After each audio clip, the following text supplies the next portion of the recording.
folks on the line.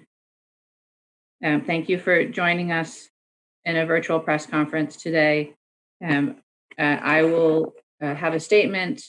I will turn it over to President Carter and then to Alder Martin. And then we will take one question per reporter. And we'll need to, I think, just move through the list. Our tech facilitator will handle that process when we get to it. So we'll just go ahead and get started.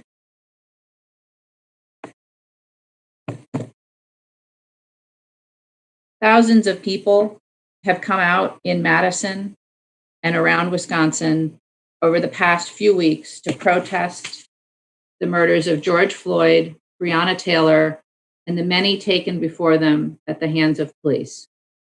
I have heard from thousands of Madisonians in the past week, the vast majority of whom are supportive of the Black Lives Matter movement and the peaceful protests that have occurred in Madison.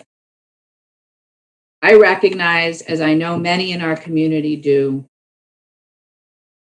that there is deep pain as a result of the long-term historical harms to the Black community, much of which is just now being acknowledged by the white community in our country as a product of seeing a video that showed the brutal killing of George Floyd at the hands of police. But what happened in Madison last night was far from the peaceful protests that have largely marked our community's grieving process over recent weeks. The behaviors that we saw were incredibly dangerous, putting people's lives at risk. It is important that we separate First Amendment protests from those engaged in criminal conduct. Last night, people attacked a state senator who championed workers' rights in 2011, pulled people out of their cars, and attempted to set fire to a building with dozens of people inside. Anyone who engaged in violence and criminal conduct against people or property on the streets of Madison will be held accountable. I have asked that the Madison Police Department expedite the investigation into all the incidents of cars pushing through crowds, arson, including throwing Molotov cocktails into buildings, and other incidents putting people in harm's way, and to make arrests or issue citations as warranted. I have also asked for Yeshua Musa's initial appearance before a judge to be expedited so that his case can be resolved. I recognize that we need better options in our community to de-escalate situations and offer restorative justice. Over the past weeks, we have heard chants of who keeps us safe, we keep us safe. It is time for that us and that we to include everyone in Madison, because every single person who lives here deserves to be and to feel safe in our city. And it is up to every single one of us to make that true. Everyone, police, protester, elected official, business owner, resident, everyone must find it within themselves to show compassion and kindness for each other and to care about each other's safety and well-being. People are asking for real, substantive changes, and the city is responding. Today, Madison City and school district leaders agreed to end the contract for school resource officers, known as SROs, the police officers that are stationed in high school, calling for a new approach to managing conflicts in our schools and supporting student needs. Myself, Council President Sherry Carter, and Alders Bedar, Balday, Moreland, McKinney, Rummel, Martin, Kemble, Furman, and Heck are co-sponsoring a resolution that will be introduced tomorrow to terminate the contract before the beginning of the next school year. We expect that the school board will vote on this matter on Monday. Please see School Board President Gloria Ray's statement on this. Local community organizers have been calling for the end of the SRO contract, citing significant racial disparities, school-based arrests, and citations. Ending this contract, effectively removing SROs from schools, is a first step in addressing this disparity. We must now work together to redirect funding from police to new forms of youth and student support. City alders and county supervisors and city staff are closely evaluating alternative ways to respond to crises in schools and in our community. And I will let Alder Arvina Martin respond to questions about that.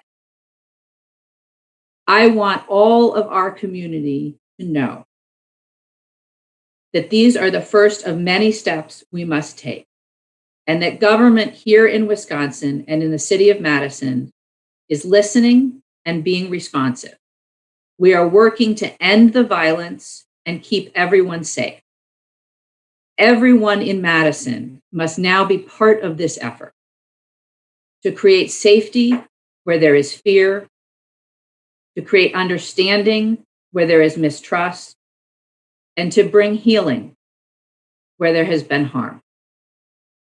Thank you, and I'll turn it over to Council President Sherry Carter now.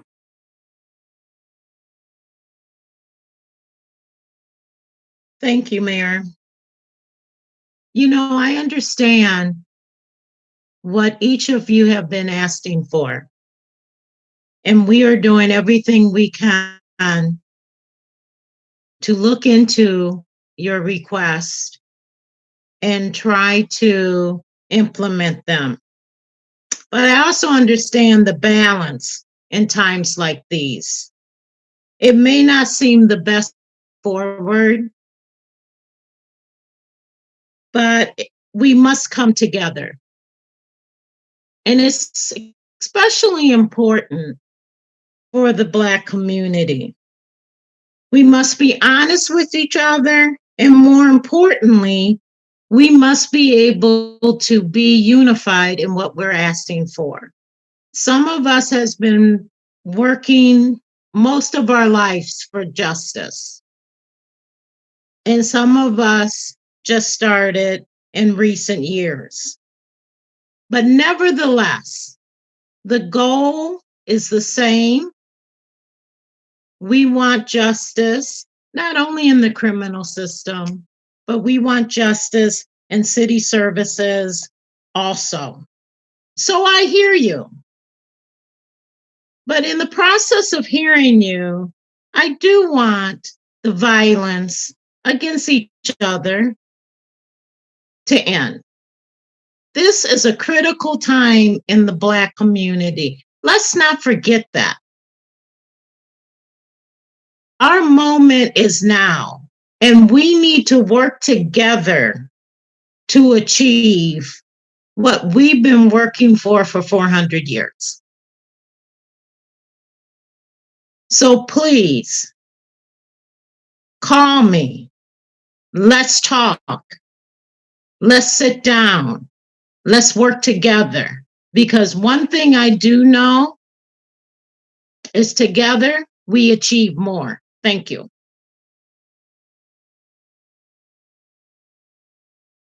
Thank you, President Carter. Turn it over now to Alder Arvina Martin. Thank you, Mayor.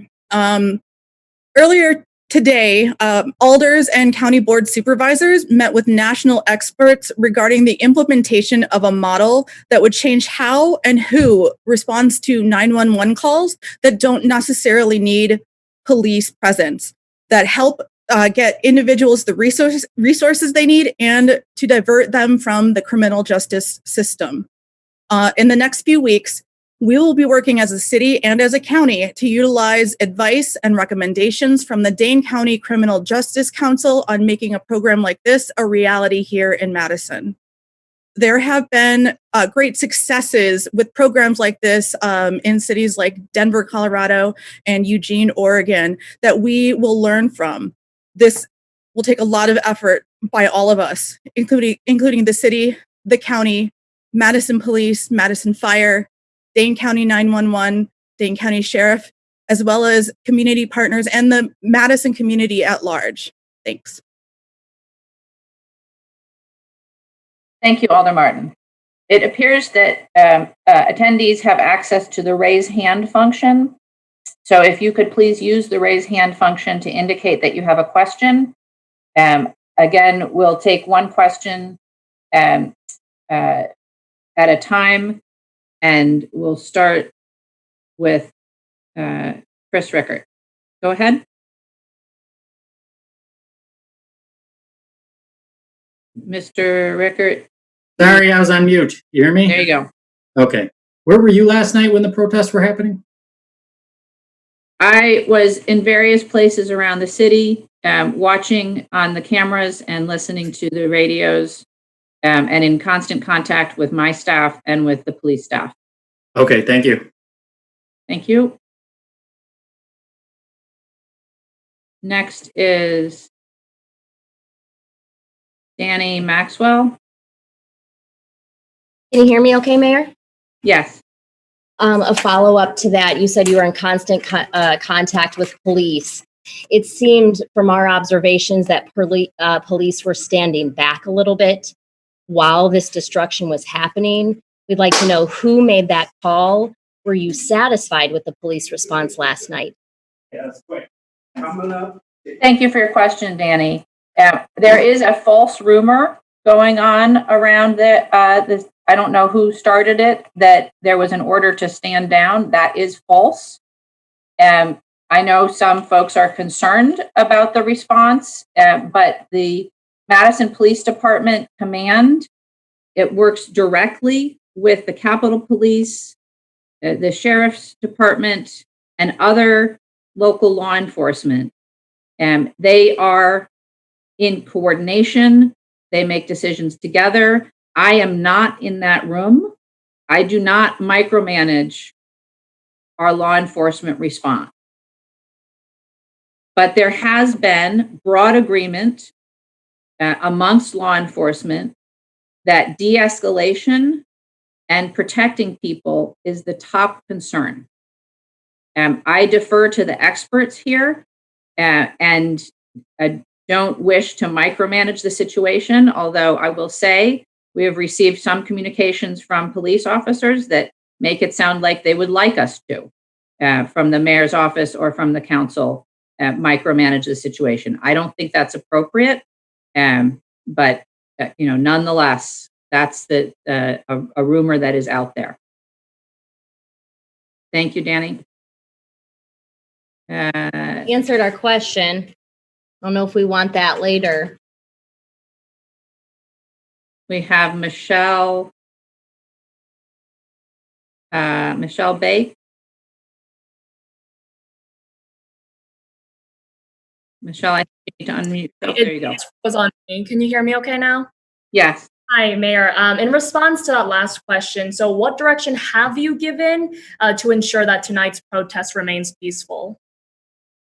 We are working on a number of fronts with both law enforcement and the community to try and keep things calm and to de-escalate any situations that might arise. And I think, again, as in previous evenings, local law enforcement will be coordinating closely on their response.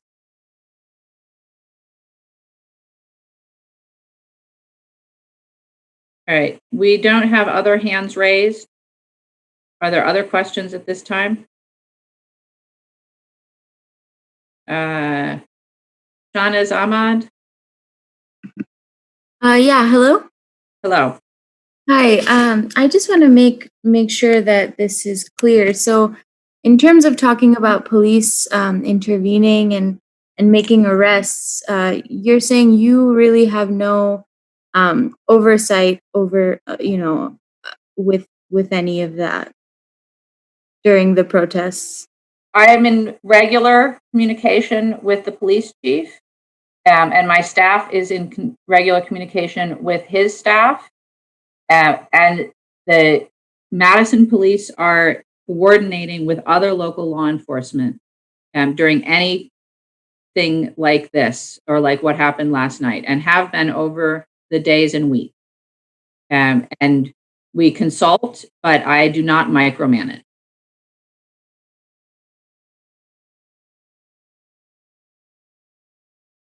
All right, we have Kim Shine next. Hi there. I just wanted to know, kind of a two in one. You said that the man who was arrested last night, that you want to have his case move through the courts a little bit faster. Do you really think that that's going to de-escalate some of the situations that have happened here, or is it more of a problem? Like, will this actually help that, or are you just doing this just cause? And then also, for Alderman Martin, the model that you're working on, when exactly is that supposed to come out? Thank you for your questions, Kim. I hope that you have all seen the video of the incident at Cooper's. There, in watching it, it's obvious to me that it was a very scary situation. There was a child there. It was a very concerning incident. And we had received multiple contacts in my office about similar frightening incidents downtown. I have asked the police to investigate. I have asked that this case be expedited, and both that we understand what happened, and that if it is possible for the gentleman, his case to be expedited, that happened, because I do think it will help to bring resolution here. Alder Martin, do you want to take the second question? Sure. The question was, what is the model, or when, or like the timeline? I'm sorry, could you repeat? Yeah, I was wondering about the timeline, when exactly it's going to happen. We are looking to have something fleshed out within the next couple of weeks, and we'll be looking for information about things like how much is this going to cost, what kind of staff do we need to be working with EMTs or the fire department in order to kind of either de-escalate situations or help work with perhaps mental health emergencies, things like that. All right, thank you for your question. Next is Doug Glass. Hey there, Mayor. Just wondering, you said you don't micromanage the police response, but my question basically is, many people are upset by the property damage seen last night. So do you want to see a more direct police response to stop such damage? Have you directed police to respond more directly if there are attempts to damage property? My main concern, and I think that the police share this, is that everyone be safe. And so that includes needing to prevent property damage. As I said, we are very, very concerned about close calls with fires last night. And if they had caught, it is likely people would have died. And that's completely unacceptable. And so, yes, I think it is very concerning, the level of property damage that we're seeing. And it is concerning because that it puts people in danger. And that has to stop.